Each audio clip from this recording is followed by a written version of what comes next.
بوانا کے نواحی گاؤں موضوع ٹاہلی منگینی میں پلاسٹک والی بال کے شاندار مقابلوں کا انعقاد کیا گیا۔ ٹورنامنٹ میں علاقہ بھر سے 16 ٹیموں نے حصہ لیا۔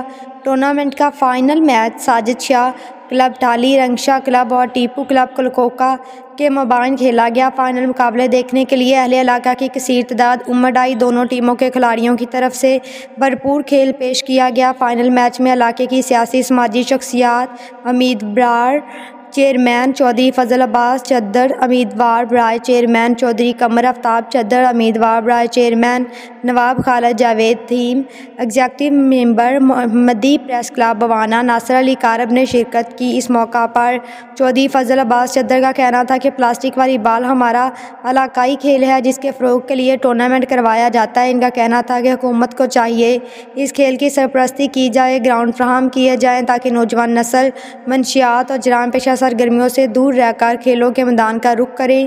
آخر میں خصوصی مہمانوں نے فاتحہ اور رنر اپ ٹیم میں ٹرافیاں اور انعامات تقسیم کیے۔ رپورٹ ملک جعفر علی، بیورو چیف۔